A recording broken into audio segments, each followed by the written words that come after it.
그리고 이제 약간 뭐 이렇게 비껴난 얘기일 수도 있는데 그 체계도 기술을 잘 해주셨고 그 전시작전 통제권 문제 있잖아요. 이 문제를 가지고 네. 최근에 그 브런슨 주한미군 사령관 같은 경우에도 미국 상원에 출석해가지고 여러 이제 언급을 좀 했는데 실제로 우리 정부 같은 경우에는 좀 더 빨리 하고 싶어 하는 것 같고 브런슨 사령관은 그보다는 좀 늦은 시기를 제시한 것 같은데 실제로 좀 어떻게 좀 될 거라고 보십니까, 장군님은? 어, 브런슨 사령관의 발언을 조금 들여다보면 음, 29년 이제 1월에 그렇습니다. 1월에 이제 조건을 완성하겠다고 하잖아요. 29년 1월은 미국이 새로운 정부가 출범하는 아, 트럼프 시기예요. 정부가 아니라 네. 자기 때는 안 하겠다는 거네, 쉽게 얘기하면. 그러니까 네. 이제 트럼프 정부가 자칫 이 전작권 전환을 빨리 정치적 목적에 따라 진행할 우려가 있으니까 이거 조건을 해야 되는데 조건은 트럼프 정부 끝날 때 완성하겠다라고 이제 하는 거죠. 네. 저는 뭐 군인이 거기까지 판단을 안 했을 수도 있지만 사실 공교롭게 시간표가 딱 그렇게 나온 거는 좀 의도가 있지 않나, 의도가 숨어 있을 가능성이 있지 않나라는 생각이 들어요. 그렇군요. 예. 게다가 조건이라고 하는 게 이렇게 정성적 평가가 있고 정량적 평가가 있죠. 그러니까 정량적 평가는 비교적 맞출 수 있어요. 뭐 핵심 군사 능력, 뭐 정량적으로 우리가 맞춰갈 수 그렇겠죠. 있고. 네. 그러나 이제 우리의 전작권 평가 기준은 정성적 평가가 또 숨어 있어요.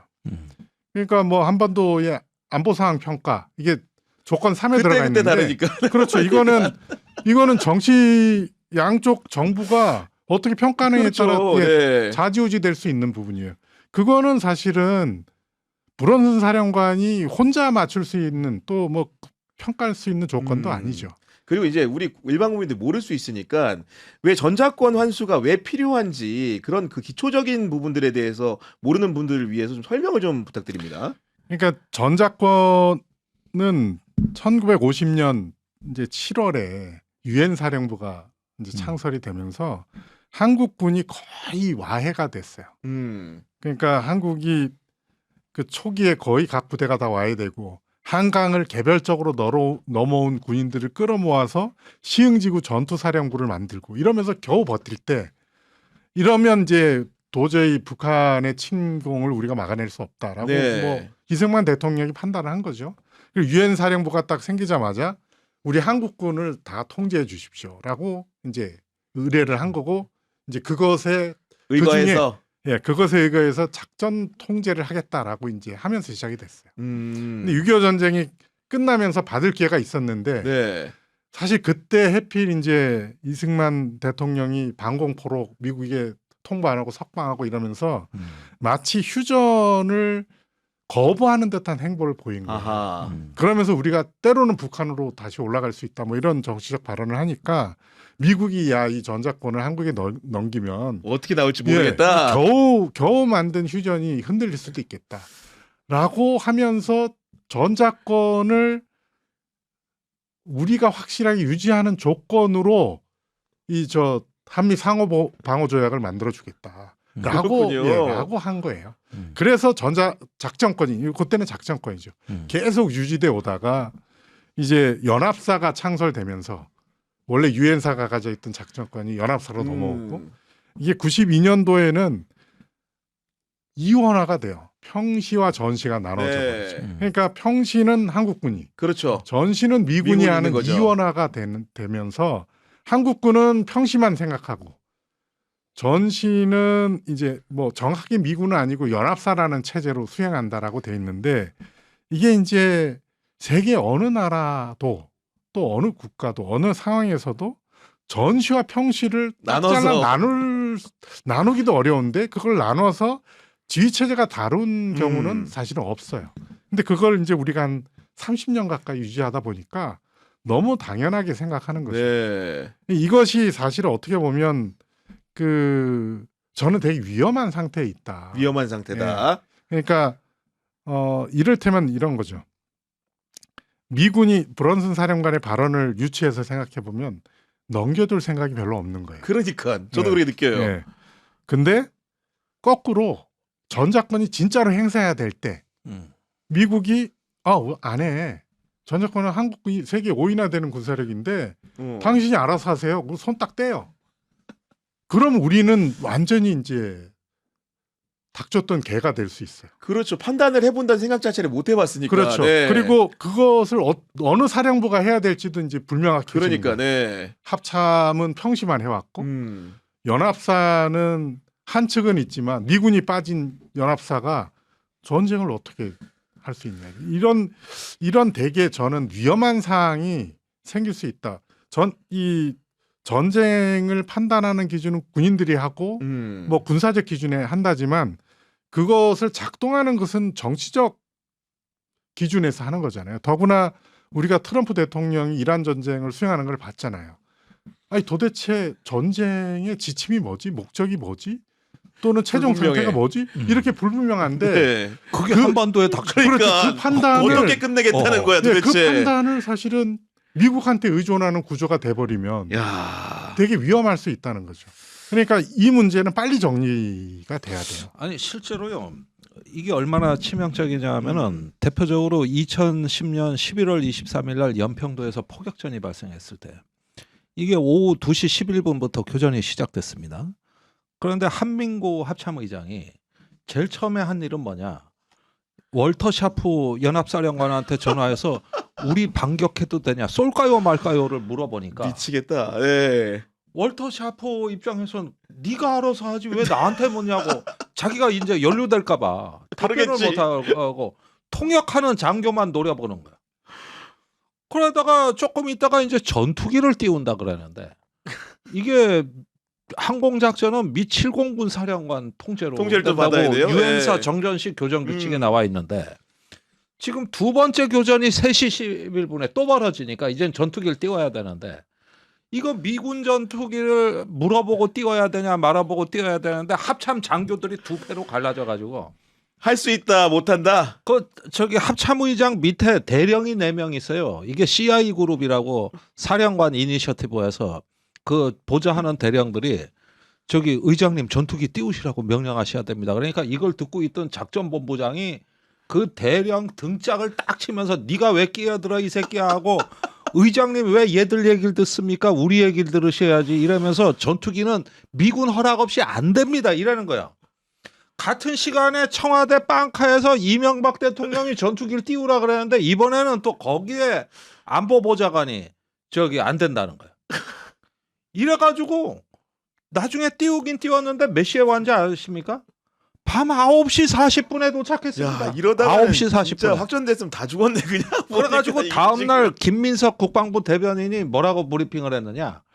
이럴 때 전투기를 띄워도 되는지 이게 교정규칙 사항인지 자위권 사항인지를 국제법 학자한테 연구 용역을 의뢰하기로 했다고 성명을 발표해요. 아유 진짜 속 터져. 그 다음날 내가 너무 어이가 없어가지고 방송에 나가서 네. 앞으로는 변호사 불러놓고 쏠까요 말까요 물어보고 전쟁하시라고 내가 그랬거든. 이게 한미가 작전 통제권이 이게 전평시하고 뭐 나눠져 있고 정전식 복잡하게 돼 교정규칙 있다 자회권 보니까. 다 해가지고 중첩이 돼 있다 하니까 전쟁 안 하고 그 짓 했어요.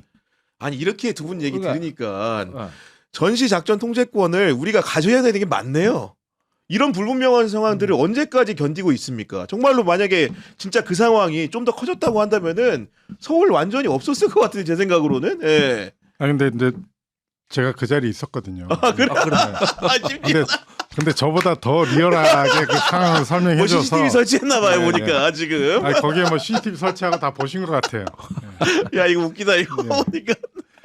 근데 저는 이제 뭐 네. 작전권을 가져온다. 이건 사실은 지금 조건에서 되게 어려움이 있는 거죠.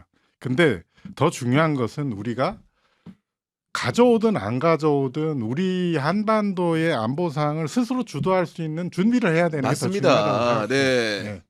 그래서 전평시가 현재 한미 연합 체제 속에서는 구분돼 있지만 사실 한미 연합 체제는 어떻게 보면 수단이에요. 이게 뭐 한반도 안보를 위한 목적이 아니고 수단이고 그냥 우리가 선택할 수 있는 뭐 분야이거든요. 우리 대통령이 선택할 수 있어요. 그래서 가져오면 우리가 되게 주도적으로 해야 다 되는 거고. 주도할 수 있지만 네.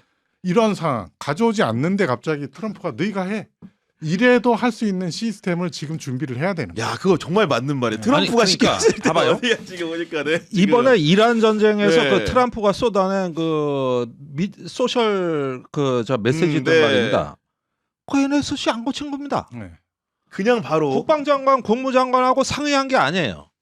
자기가 일방적으로 거기에 휴전한다, 때려 올린 거구나. 부순다를 막 올린 겁니다.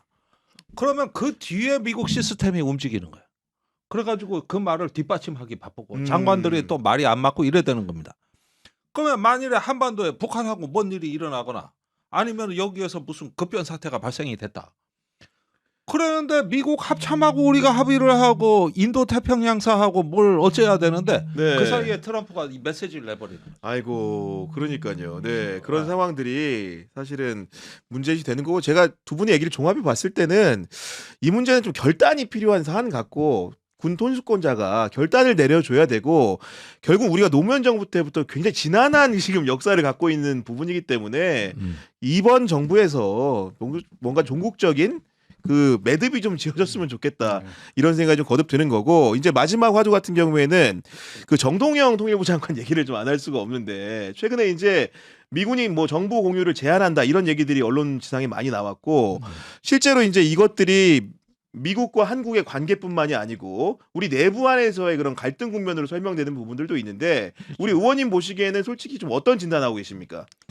그러니까 제일 어이가 없는 이것의 비논리적인 측면이 뭐냐면은 정동영 장관이 평안북도 구성을 얘기한 게 적절했냐에 대해서는 전 따져볼 만하다고 봐요. 그러나 그것이 한미 간의 정보를 단절시킬 만한 군사기밀 누설이냐? 거리냐?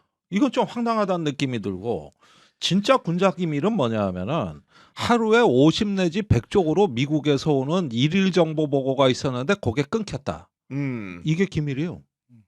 뒤에 나온 얘기가 어. 언론 보도를 통해 나온 얘기가 이게 기밀입니다. 네. 그런 정보에 관한 사항을 갖다가 진짜 고스란히 다 언론에 내보냈다? 이게 기밀이 아니면 뭐냐 이게. 그렇군요. 네. 그런데 그걸 갖다가 평소에 50 내지 100쪽 되는 거 뭐 위성 정보다 뭐 신호 정보다 이런 걸 받는다는 걸 저기 왜 언론에 알리며 그걸 갖다가 단절했다는 거는 끊어졌다는 건 안보 태세에 문제가 생겼다는 얘기인데 아니 이게 군사기밀이 아니면 뭐가 군사기밀입니까? 그러니까 진짜 군사기밀 누설했다 그러면서 저기 더한 기밀을 이렇게 내보낸 그것도 이렇게 되면은 몇몇 언론 단독 기사로 이게 맞아요. 네. 뿌려지는데 이거는 어떤 저 정부 내에서 이루어진 일이거든요. 그래서 이걸 가지고 이제 야당이 또 뛰어들면서 장동혁 대표가 미국 가서 어떤 거기서 또 밀월 관계를 형성하면서 와가지고 메시지가 이 건이에요. 정동영 장관 건을 낸 거라고. 그래서 이렇게 판이 짜여지고 있는데 저는 미국이 이재명 정부가 그 이란 특사를 보냈잖아요. 그러면서 이란하고 저 대화를 하는 것도 못마땅했을 거고. 그렇겠죠. 당연히. 그다음에 네. 호르무즈 해협에 대해 가지고 군함 안 보낸 것도 그것도 못마땅해요. 못마땅했을 거고. 거기에다 한술 더 떠가지고 보편적 정의와 인권의 원칙으로 가야 된다 그러면서 이 전쟁을 비판을 했다는 것도 못마땅했어요. 이스라엘 군을 상대로. 네. 그러니까 이게 정장관 건으로 불똥이 튄 거 아니냐. 이런 문제가 침소봉대되는 그 백그라운드에는 이제까지 이렇게 전쟁판을 벌리면 한국은 꼼짝 못하고 미국 눈치만 보는 나라였는데 갑자기 말을 하네. 보니까 네. 말을 안 해. 그래서 많이 컸네. 이런 것들을 보면서 저기 뭐야 이걸 대놓고 말을 못하고 엉뚱한 대로 이게 튀고 있는 거 아니냐. 그게 쿠팡 문제. 그러니까. 또 저기 하이브 문제까지 튄 거 아니냐. 그러니까 이게. 제가 말씀드린 거 시종일관 관통하는 키워드가 트럼프의 그런 대외 정책과 군사 정책에는 자본의 시기가 늘 있는 거예요. 아까 말한 것처럼 이 문제의 지금 종국 지점이 갑자기 쿠팡으로 튀었어요. 네. 그 한미 간의 그 안보 고위급 회의를 하는 데 있어가지고 선결 조건으로 제시한 게 미국계 회사라고 할 수 있는 쿠팡의 김범석 의장의 신변 안전을 지켜달라 이런 얘기로 튀니까 아니 이게 쿠팡하고 지금, 안보 네. 문제가 무슨 관계가 아니, 있으며 그러니까요. 제 얘기가 거기에다가 지금, 저번에 네. 한 두 달 전쯤에 쿠팡 사태가 처음 나왔을 때 미국의 그 저기 뭐냐 로비스트들 컨설턴트들 저 왜 그 투자자 대표하는 네. 중요한 말을 합니다. 이렇게 쿠팡을 안 건드렸으면 한미 간에 우리가 안보 협력을 증진하는 가교 역할을 할 수 있었는데 야, 아쉽다. 예. 이 얘기는 우리가 로비 자금 빵빵 써가지고 저기 트럼프 지금 딱 잡고 네. 우리가 한국 정부에 좋은 일 해주려고 그랬는데 한국 정부가 우리를 못 살게 굴어서 안 해준다. 그리고 이재명 정부는 친중 종북파다. 네. 이렇게 협박을 한다는 얘기인데 이게 바로 플랫폼 독점 기업의 폐해가 이렇게 나오는. 야, 얼마나 아니 우리 장군님은 사실 평생 이제 군인만 하셨고 아까 네네. 말씀해주신 대로 뭐 주식 투자도 안 하셔. 제가 보니까 이렇게 자산 불리기에는 별로 관심이 없어 보이시는데 자꾸 이제 트럼프 시대에 들어가지고 이런 부분들이 돋보이게 국방 외교 정책에 영향을 끼치는 부분들 우리 군도 좀 이제 이해를 하고 좀 대비를 좀 해야 될 것 같긴 하거든요. 사실 뭐 그 의원님 말씀하신 거 좀 보충 네. 설명드리면 그 SI 정보는 통일부에 공유를 안 합니다. 국방부나 뭐 국정원이 SI 정보는 공유를 안 해요. 통일부에 SI 인가 받은 사람이 없어요. 네. 그래서 아마 이거 특수정보. 시작도 그 장관 청문회 때 시작이 된 거잖아요. 네. 그때는 아마 보좌진들이 당연히 밖에서 그 일반 공개된 정보를 모아서 설명드렸을 거고. 그랬겠죠. 예, 그래서 아마 말씀하신 게 맞죠. 정부 구조상 통일부 장관이 그 보고를 받고 뭘 했을 가능성이 저는 제로라고 그러니까 봐요. 특수 정보를 보고받지 않기 때문에 그걸 근거로 발화했을 가능성은 제로에 가깝다. 예, 예. 네. 게다가 이제 뭐 말씀하셨는데 이제 구성이 갑자기 이제 기정사실화 됐잖아요. 구성이 그렇게 중요한 정보면 이제 이미 구성을 미국이 정말로 중요하게 보고 있다는 게 그 언론 노출 때문에 같이 드러나 버린 거죠. 그렇죠. 그렇죠. 예, 그게 사실은 이 보안 사고의 핵심인 것 같고 그런 문제가 이 문제를 마치 뭐 그 정동영 장관이 잘못했다 하는 것은 그 말씀하신 그 뒷 배경 미국의 의도가 작용한 것이라고 봐집니다. 아니 근데 실제로 이제 안보실 근무도 하셨으니까 실제로 우리가 뭐 언론은 이분법적으로 나누는 게 우리 안에도 자주파와 동맹파가 있다 이런 표현을 너무 손쉽게 쓰는데 실제로 안보실 근무해 보시면은 외교관 직업 외교관도 있고 군인도 있고 또 다양한 주체들이 존재하는데 그런 서로 싸운 레코드 때문에 이견이 표출되는 경우들이 왕왕 있는 거예요. 실제로도. 뭐 사실 논의하다 보면 네. 그런 일들이 있죠. 사실 그런 논의를 하는 것이 건전한 정부잖아요. 예. 저는 뭐 그 각 장관들이나 이런 분들이 자기 생각을 사실 노출할 수도 있죠. 네. 또 그것이 어떻게 보면 국정을 운영하는 데 있어서 대통령의 레버리지를 넓혀줄 수도 있어요. 아 선택 그렇죠. 범위를. 선택 범위를. 네. 그러나 이제 때로는 그런 개별 목소리도 이용할 수 있고 때로는 사실은 통일된 목소리가 조합돼서 또 한 방향으로 정리되는 경우도 있고 그래서 뭐 어떤 형식으로가 좀 다른 것이지 목소리가 다양하게 나오는 자체가 문제가 있다. 나쁘다고 할 수 없다. 네. 있다라고 볼 수는 없는 우리 거죠. 의원님 생각은 마지막으로 들어보겠습니다. 근데 이제 네. 최근에 그 미성락 안보실장과 정동영 통일부 장관 간의 이제 긴장 이것이 자꾸 주목을 받는 것이죠. 근데 이제 우리 강 장군님께서 청와대 생활하실 때는 문재인 정부 때 아니었습니까? 그때는 이제 뭐 자주파다 동맹파다 할 거 없이 대한민국이 운전자석에 앉아서 아하. 한반도 정세를 주도하던 때고 북미 대화까지 중재를 했던 말하자면 매우 빛나는 순간이었습니다. 그러다 보니까 이런 갈등보다는 그 다양성으로 그게 이해되기가 쉬워요. 네. 근데 지금은 어떠냐 하면 적대적 두 국가론이라 그래가지고 북한이 장벽을 치면서 우리가 이재명 정부가 지금 의미 있는 대북 정책의 역할을 하지 못하고 있고 네. 지금 단절돼 있어요. 북미 대화도 애매한 회색지대로 가고 있고 또 우리가 북미 대화를 중재할 수가 없습니다. 오히려 미국이 김정은하고 더 친하단 말이에요. 그러면은 이때는 좀 묵은 문제들이 수면 위로 올라오는 게 그게 꼭 자주파 동맹파라는 용어가 적절한지는 의문입니다만은 어디가 출구냐? 얼마 전에 이재명 대통령이 남북 관계 출구가 있다면 바늘구멍이라도 찾고 싶다 이런 말을 한 적이 있는데 그만큼 우리가 지금 답답한 상황이다 보니까 이런 어떤 그 주변을 관리하고 경영하는데 이제 불거진 이견들이 조금 어떤 그 외부로 표출될 때 자주동맹파 모습 같아 보인다. 그리고 실제로 정동영 장관이 북한에 이제 상당히 많은 어떤 그 유화적인 메시지를 보냈는데 북한에서 돌아오는 건 완전히 냉담한 그러니까 네. 착각하지 말한 인신 발로 공격이었어요. 세게 그러니까 찼죠. 네. 상대적으로 위성락 안보실장한테 힘이 좀 실리죠. 음. 정 장관 말이 안 맞지 않았냐 이런 식으로 내부에서 좀 네. 파워 게임이 있을 수 있겠죠. 이게 오늘 이제 그 방송을 마무리해야 되는데 제가 방송을 어떻게 이제 끝내야 될까 고민하다가 이 책 제목을 보는 순간 오늘의 모든 화두가 직결돼 있습니다. 국가가 작동하는 순간에 대해서 우리가 성찰해야 되고 결국 전쟁이 벌어지건 평시건 간에 국가가 제 기능을 하는 게 중요한 거고 전작권이든 뭐든 간에 그런 역할이 너무나 필요하고 그것이 결국은 위기를 닥쳤을 때 관리할 수 있는 방법이다. 이런 말씀 드리면서 장군님의 책에 대한 찬사를 보내면서 네. 오늘 방송 마무리하도록 하겠습니다. 많이 네, 사주세요. 알겠습니다.